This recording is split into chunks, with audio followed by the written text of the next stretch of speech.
Hey, TinaO here. Oh, I'm out with my dog, Muttley. It's July the 12th, and I'm 2 days post-triathlon? Yeah, 2 days post-triathlon, and I thought it's raining a little bit, so I'm not really a cowboy, but that's why I got my little Bowen Island rain hat on. Anyway, I thought I would tell you a little bit about the story of what happened, because I haven't actually debriefed the race yet with anybody. But first, let me show you my t-shirt. I can, and I will. And that's from the one and only Gina Best, who brought it to me in great timing. Because some of you may or may not know my story. I'm almost a year ago today, or to the triathlon, I guess really, I had finished my last radiation treatment for stage 3 tonsil cancer. And I'm not really a cancer poster girl, if you know what I mean. I'm a life poster girl and maybe a resilience poster girl. And this really isn't a video about overcoming cancer or becoming a triathlete or overcoming obstacles. It's not what this is about. It's not what my journey is about, although you could probably say all of that's in here.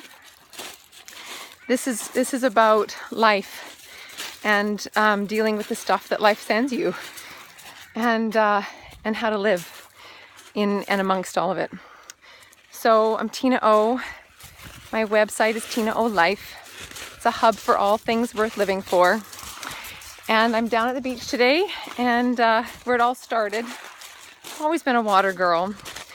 I didn't grow up in a household where we did lessons or didn't do swimming lessons. We didn't even do birthday parties. So grew up with a bunch of brothers.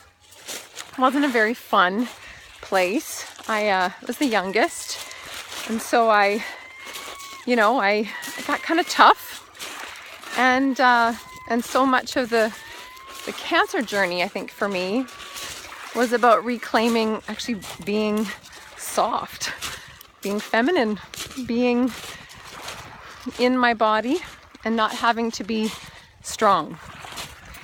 And it's like, or maybe the story of strength changed. It shifted. It wasn't about being outwardly strong. It was about being inwardly strong. So let me tell you what happened, because you've been watching, lots of you have been watching this, and I can't believe it. Almost 4,000 people have actually watched me cross the finish line. Like, I can't believe that. Almost 4,000 of you. And I think that speaks to the piece inside of us that says, could I do that? Could I? And I want you to know that you could. Like, you can. You absolutely can. So here's what happened. I did cross the finish line. And lots of you know that 10 days before, I had been ready to call it. I was in tears, total fall apart, because I had a shoulder injury, because my beautiful 6-year-old son had a marathon temper tantrum one day. Hold on, Muttley. And my arm was like this. I was holding him while he was kicking, right? So he was kicking and I was holding him like this to keep him away from my body so he couldn't hurt me. And somehow in doing that, I ended up with a shoulder injury. And so I'd been, I had a kickboard. I've been training for a number of months on getting to the 1,500 meters swim with a kickboard, because I couldn't rotate my shoulder. And let's be honest, I couldn't really swim anyway. Like, really, 25 meters, maybe, using my arms. But I was determined to do this triathlon. And I thought, well, screw this, I'm gonna do it with a kickboard. Just try to stop me. Just try to stop me. And for me, it was about endurance, right? It was about strength. It wasn't about being a swimmer. So about 10 days before, I find out I'm not allowed to bring a kickboard, and I totally lose it. Like, I can tell you that all kinds of things came up, and maybe I'll get to that tomorrow in more the debriefing of the personal side, I think, of this. Excuse me. So Gina Best, God love her, who gave me this t-shirt, says to me, she says, just get your ass in the water. Just get in the damn water. Dog paddle. I think she even said fucking dog paddle if you have to. Just fucking dog paddle. Oh, Gina, how I love you. And then about 2 days before, no, 2 days before, come out to the ocean here to do a swim, and it all falls apart. And I had done 1,000 meters before without my kickboard, and but it all fell apart. I'm out in the ocean, I can't do it. And then I run into Dana, who lives here close to where I live, and she's a swimmer, she's a little angel, and she tells me, she says, give me your word you're gonna do this. I'm like, okay, I guess I promise. Okay, I'll make a promise, I'll do this. And so I get to the race, swim cap, t-shirt from Gina, ready to rock. And I'm actually feeling pretty good. Now, if you look at the pictures, I look terrified, and I was terrified. Terrified, not about the bike, not about the run. Girl, these legs, look at these legs. You can't see these legs. Anyway, look at these legs. I am built for power. I got power legs. I should have been a figure skater maybe, or a dancer. I am built for that. So I was not worried about that. I was terrified of the swim. I was terrified. In fact, what I said was, there's no way in God's green earth I'm gonna come this far and lose my dignity by having my ass hauled out of the water. No damn way. And I was gonna quit because I didn't want to lose my dignity. That I fought too hard to get here for that to happen. That's not gonna happen. So we get to the space, and I have the space as in, so funny, I have a theater background, so everything to me is kind of in theater language. We get there, and I'm pretty grounded now. I'm looking around going, oh, I like this, it's good, it's okay, I'm good with this, it's good. Start seeing people in the water, I'm like, okay, I can do this, I can totally do this. I can just go, from buoy to buoy, I'll get there, I'll get there. And they do the countdown, 10, 9, 8, 7, 6, 5, 4, 3, 2, 1. I'm like, okay, go! Jump in the water. Whoosh, right? Jump in the water. The water's cold, but I'm a West Coaster, so I'm okay. I'm like, this is okay. Oh, the water was nice. It was like, oh, this is refreshing. I like this. This is good. I like this. And then I start looking at everybody around me who are swimmers. Like, they don't swim. They're swimmers. They're where the way I feel on my bike and running, maybe they don't feel like that in the water, but there's a level of comfort. Not comfort, it's freaking cold, but there's a level of comfort in there I don't have. So I start going.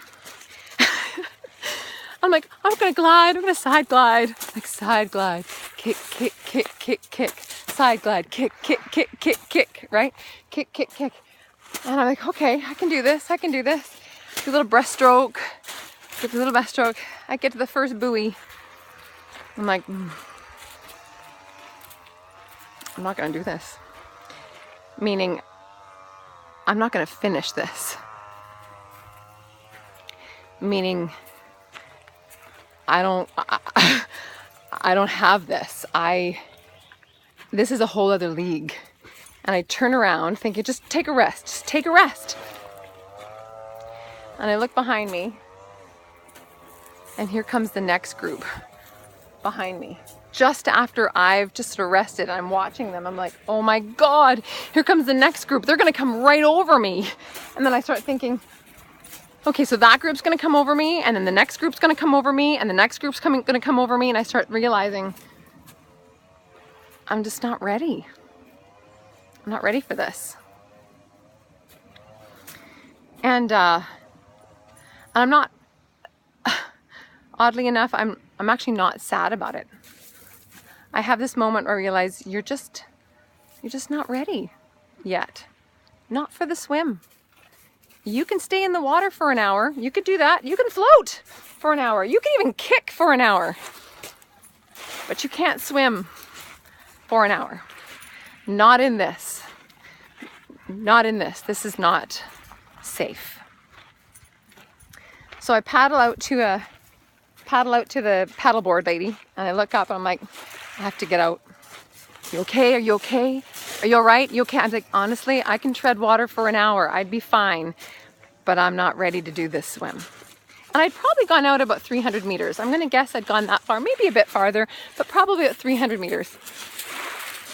So she says, do you want to swim back? And all I can think is, are you freaking kidding me? Swim upstream against all those people who are swimmers? No. Should I send a boat? let's go back to that second where I said, there's no way in God's green earth anyone's gonna haul me out of the water. And I look at her and I'm like, yeah, send the boat. So the boat comes, same thing. Lady, are you okay? Are you okay? I'm fine. I'm totally fine. I'm not in distress. I'm just not ready for this. So he says, do you want to ride? I'm like, damn straight I do. So what do they? I put my arms up like this. One person on this side, one person on this side, and they haul me up. They haul my ass into the boat, and I go, woo! Like this. And he says to me, he says, I think you're the first person to ever woo! When they get hauled out of the water. I'm thinking, I ain't your everyday person.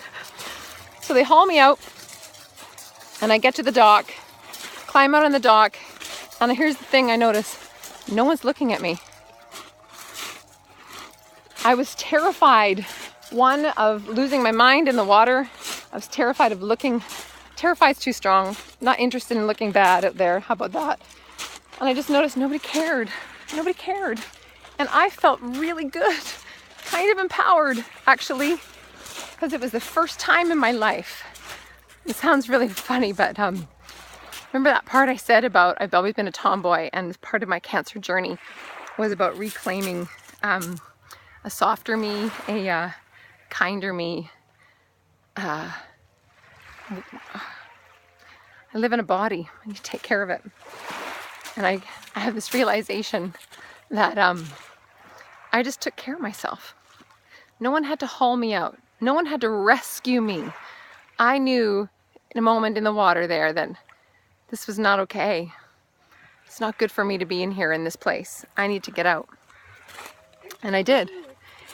And then what happened? I'm like, if I catch up with my husband, he's like, keep going, keep going. I'm like, keep going?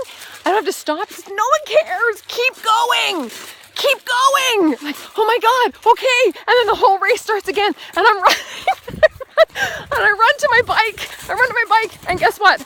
Can't find my helmet. I can't find it. I'm like, Todd, where's my helmet? Todd, where's my helmet? Where's my helmet? And he's like, I don't know. I'm like, where did I put my helmet? And we start, oh, I went to the bathroom. Did I put it in the bathroom? Oh, no, it's not in the bathroom. Oh, and I'm running around the place looking for a helmet, praying nobody notices that, you know, I don't have the little band thing on my ankle because they've taken it off because I'm now what they call a DNF, does not finish. And eventually, about 5 minutes in, we find the helmet, throw my helmet on, and I go. And I rock that bike.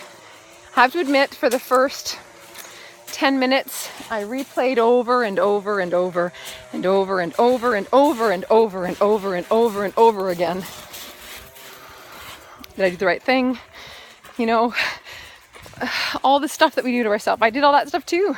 I can't say I felt empowered the entire way. Of course I didn't. I'm human. I've thought it out and thought it over and over. Anyway, about 20 minutes in, I was like, screw this, I'm in. And I rocked that ride.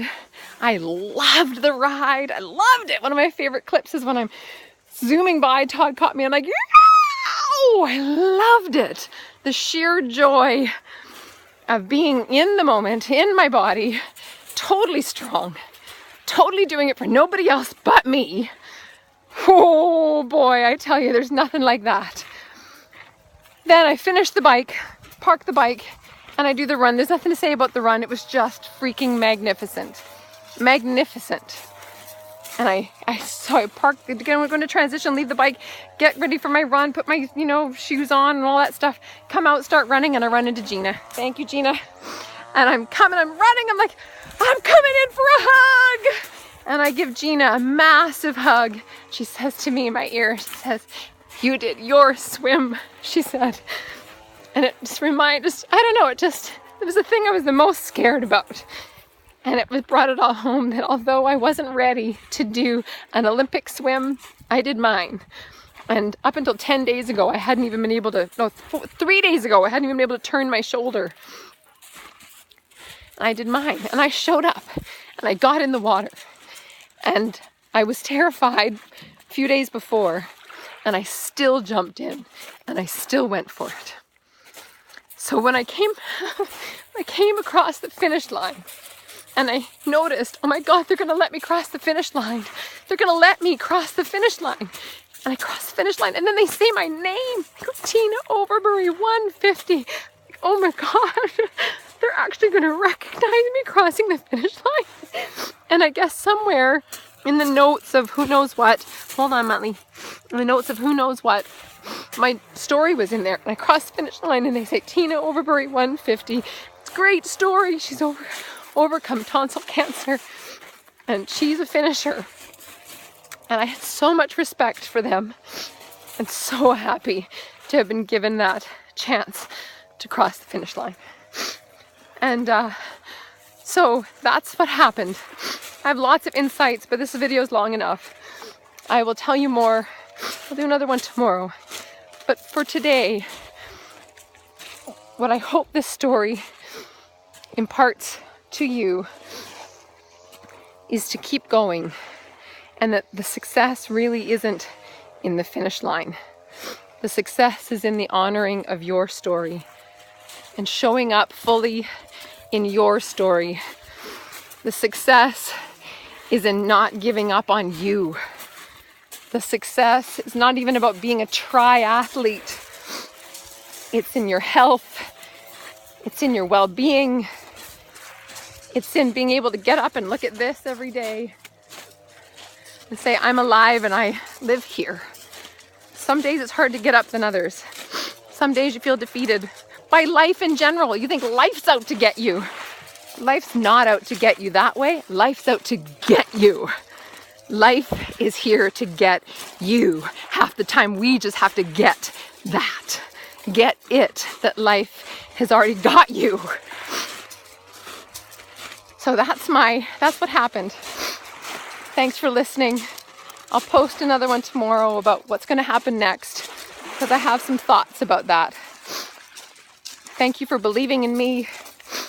Thank you for believing in you. And thank you for believing in those around you, because we're the difference maker every day we get up. Talk to you tomorrow. I'm TinaO, signing off.